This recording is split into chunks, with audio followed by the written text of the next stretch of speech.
ভালোবাসা একটি ছোট্ট শব্দ, কিন্তু বলুন তো বন্ধুরা, এই কথাটির মানে কজন বোঝে? ভালোবাসা ও ভালো লাগার মধ্যে যে অনেক পার্থক্য থাকে, সেটা আমরা আজও অনেকেই বুঝি না। আমরা যখন কাউকে দেখি আর তাকে ভালো লাগলে আমরা বলি না যে তাকে ভালোবাসি, কিন্তু আমরা এটা বুঝি না যে কাউকে দেখলেই ভালোবাসা হয়ে যায় না। ভালোবাসা হলো সেটাই, যেটা আমাদের ঠিক করে কোনো কিছু করতে দেবে না, মনকে চঞ্চল করে রাখবে। সবসময় তার কথা চিন্তা হবে, পড়তে বসলে, খেতে বসলে, ঘুমোতে গেলে, কোনো কিছুই করলে মনকে চঞ্চল করে রাখ। হ্যাঁ, এটাই হলো আসল ভালোবাসা। সারাদিনের মধ্যে একটি বার দেখার জন্য মনটা ভিতর থেকে ছটফট করতে থাকবে। যতক্ষণ না তাকে দেখবে ততক্ষণ শান্তি নেন। হ্যাঁ বন্ধু, এটাই ভালোবাসা। আমরা যখন হঠাৎ কাউকে দেখে বলি ভালোবাসি, তাহলে জানবে ওটা ভালোবাসা নয়, ওটা আমাদের ভালো লাগা। কারণ আমরা তার আবেগে ভাসতে থাকি। যখন দেখবেন আপনি হঠাৎ কাউকে দেখেও আপনার মনটা তাকে দেখার জন্য ছটফট করছে, তার জন্য একটু হয়তো চিন্তা হতে লাগছে, তাহলেই জানবেন আপনার ভালো লাগাটা কেটে গিয়ে ভালোবাসায় পরিণত হতে চলেছে।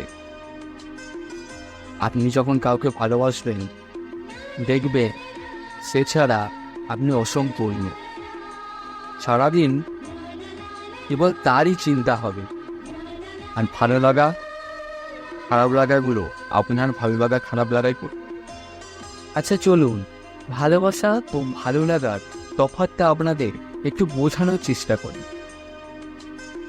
ধরুন আপনি কোনো রিয়েলিটি শোতে অংশগ্রহণ করেছেন, আর আপনি যে উত্তরটা দেবেন সেটি যদি সঠিক হয়, তাহলে আপনাকে উত্তরটি লক করতে বলা, যাতে করে অন্য জায়গায় হাত না পড়ে উত্তরটি পাল্টে না যায়। ঠিক আপনি যখন কাউকে ভালোবাসবে, আপনার জীবনে তাকে লক, কারণ সে ছাড়া আপনার জীবনে অন্য কেউ যেন আসতে না পারে। আপনি নিজেই লক্ষ্য করবেন, যখন আপনি কাউকে ভালোবাসবে, তাকে ছাড়া আপনার আর কাউকে ভালো লাগবে না। আপনি নিজেই চাইবেন না কোনো সেকেন্ড অপশান চুজ করে। ভালো লাগা হলো পুজোর জামা কাপড়ের মতো, এই বছর এইটা ভালো লাগলে তো সামনের বছর অন্য কিছু ভালো লাগবে। ভালো লাগার কোনো শেষ নেই, প্রতি সেকেন্ডে সেকেন্ডে আপনার ভালোবাসা একই থাকবে, কিন্তু ভালো লাগা পাল্টে যাবে। কিন্তু ভালোবাসা বছরের পর বছর একই থেকে যায়, না সে পুরনো হয়ে যায়, না তাকে পাল্টাতে ইচ্ছে করে। আমি মনে করি প্রতিটি মানুষের জীবনে একবার হলেও বসন্ত এসেছে।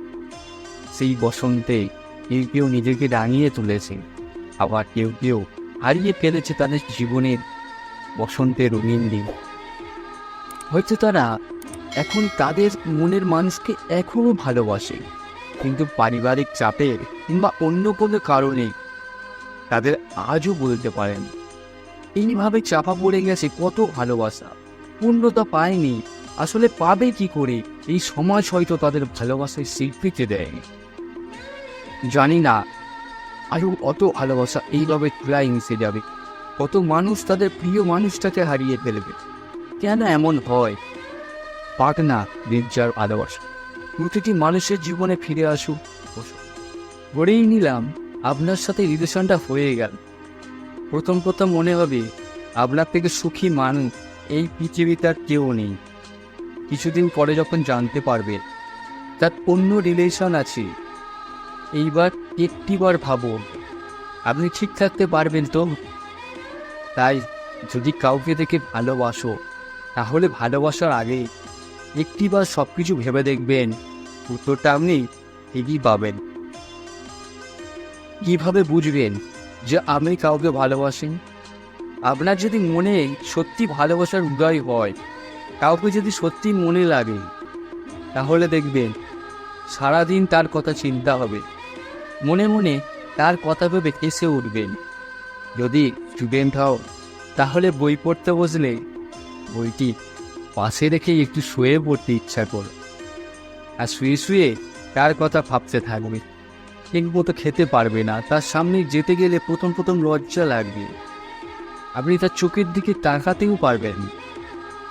এগুলি যদি হয়ে থাকে তাহলে জানবেন আপনি হারিয়ে গেছেন আপনার মনের মানুষের। আপনাকে যদি কেউ ভালোবাসে তাহলে আপনি কীভাবে জানবেন, কীভাবে বুঝবেন কেউ আপনাকে ভালোবাসে কিনা? অজান্তে আপনি কারোর ভালোবাসার মানুষ হয়ে গেছেন কিনা? তাহলে শুনুন, আপনার দিকে কেউ কোনো কারণ ছাড়াই যদি বারে বারে তাকিয়ে থাকে, আপনি তার দিকে তাকালে সে অন্যদিকে মুখ ঘুরিয়ে নেন। আপনি যদি তাকে জিজ্ঞাসা করেন আমার দিকে তাকাচ্ছেন কেন, সে বল কই না তো। আর যদি দেখতে চান তাহলে দেখবেন সে কোনো কারণ ছাড়াই আপনার সামনে ঘোরাফেরা করে চলছে।